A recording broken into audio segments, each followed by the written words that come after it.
Hello friends, വീട്ടിലെ രുചിയിലെ പുതിയ വീഡിയോയിലോട്ട് എല്ലാവർക്കും വീണ്ടും സ്വാഗതം. കൊഴുക്കട്ട എങ്ങനെ സിമ്പിളായിട്ട് ഉണ്ടാക്കാം എന്നൊരു റെസിപ്പിയാണ് ഞാനിന്നിവിടെ ഷെയർ ചെയ്യുന്നത്.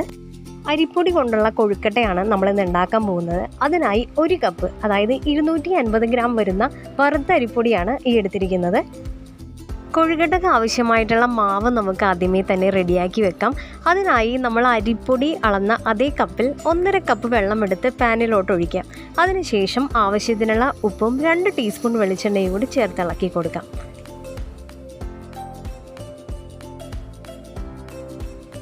വെള്ളം നന്നായിട്ട് വെട്ടിത്തിളക്കുന്ന സമയത്ത് നമുക്ക് ഗ്യാസ് ഓഫ് ചെയ്യാം. അതിനോട്ട് നമ്മൾ എടുത്തു വെച്ചിരിക്കുന്ന 1 കപ്പ് അരിപ്പൊടി ചേർത്ത് കൊടുത്ത് നന്നായിട്ടൊന്ന് ഇളക്കി കൊടുക്കാം. ചൂടാറുന്നതിനനുസരിച്ച് നമുക്ക് കൈകൊണ്ട് തന്നെ അത് നന്നായിട്ടൊന്ന് കുഴച്ച് ചേർത്ത് സ്മൂത്താക്കിയെടുക്കാം.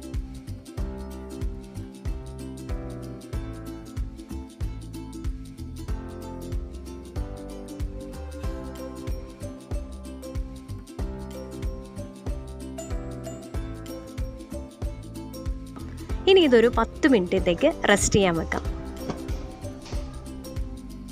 ഇനി നമുക്ക് ഇതിനുള്ളിൽ വെക്കാനായിട്ടുള്ള ഫില്ലിങ് റെഡിയാക്കി എടുക്കാം. അതിനായി 3/4 കപ്പ് ശർക്കരയുടെ പൊടിയും 3/4 കപ്പ് തേങ്ങ ചിരവിയതും 1 ടീസ്പൂൺ ഷുഗറും ഏലക്കയും പൊടിച്ചതും കൂടി ചേർത്ത് നന്നായിട്ടൊന്ന് കുഴച്ച് റെഡിയാക്കി വെക്കാം.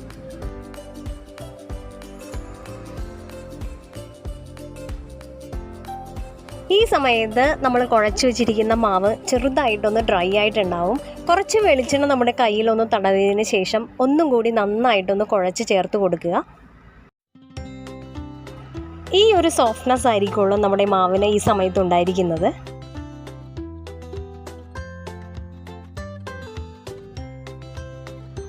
ഇനി നമുക്ക് കൊഴുക്കട്ടയ്ക്ക് വേണ്ടിയിട്ടുള്ള ഉണ്ട തയ്യാറാക്കാം. അതിനുവേണ്ടി കുറച്ച് മാവെടുത്ത് നന്നായിട്ട് ഉരുട്ടി അതിനൊന്ന് സോഫ്റ്റ് ആയതിനു ശേഷം കയ്യിൽ വെച്ചൊന്ന് പ്രസ് ചെയ്യുക. ഇനി നമുക്ക് കറക്റ്റ് നടുക്ക് നിന്ന് എല്ലാ സൈഡിലോട്ടും ഒരേ കനത്തിൽ വരുന്ന രീതിയിൽ എല്ലാ വിരലുകളും വെച്ച് പതുക്കെ പതുക്കെ ഒരു കുഴി പോലെ ഉണ്ടാക്കി കൊടുക്കാം.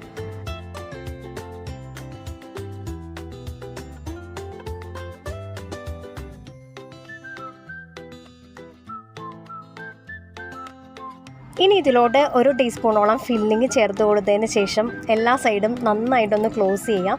അതിനുശേഷം സൈഡ് വശങ്ങളെല്ലാം സെൻറ്ററിലോട്ട് ചേർത്ത് പതുക്കെ നമുക്കൊരു ഉണ്ട ഉണ്ടാക്കി എടുക്കാം. വളരെ സോഫ്റ്റായിട്ട് വേണം നമ്മൾ ആ ഒരു ഉണ്ട ഉണ്ടാക്കാനായിട്ട്, അല്ലെങ്കിൽ ഇത് പെട്ടെന്ന് പൊട്ടിപ്പോകും.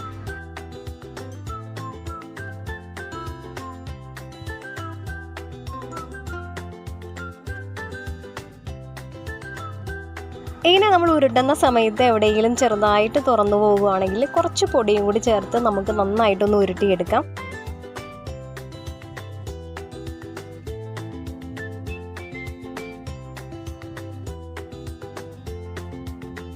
അങ്ങനെ കൊഴുക്കട്ടയ്ക്ക് ആവശ്യമായിട്ടുള്ള എല്ലാ ഉണ്ടകളും ഇവിടെ റെഡി ആയിട്ടിരിക്കുവാണ്. ഇനി നമുക്കിതിനൊന്ന് വേവിച്ചെടുക്കാം. നമ്മൾ ഇഡ്ഡലി വേവിക്കുന്ന അതേ തട്ടിൽ തന്നെയാണ് കൊഴുക്കട്ടയും വേവിച്ചെടുക്കുന്നത്. നല്ല സ്മൂത്തായിട്ട് ഇരിക്കാനും ഈർപ്പം തട്ടാതിരിക്കാനും വേണ്ടി ഒരു തുടി ആദ്യമേ തന്നെ വിരിച്ചു കൊടുത്തിട്ട് അതിന് മുകളിലാണ് നമ്മൾ ഉണ്ടകളെല്ലാം നിരത്തി വെക്കുന്നത്. ഇനി ഇത് മൂടി വെച്ച് 10 മിനിറ്റോളം ഹൈ ഫ്ലെയിമിൽ വേവിച്ചെടുക്കാം. അങ്ങനെ നമ്മുടെ ടേസ്റ്റി ആയിട്ടുള്ള കൊഴുക്കട്ട ഇവിടെ റെഡി ആയിട്ടിരിക്കുവാണ്. ഇത് നമുക്കൊരു പ്ലേറ്റിലോട്ട് മാറ്റാം.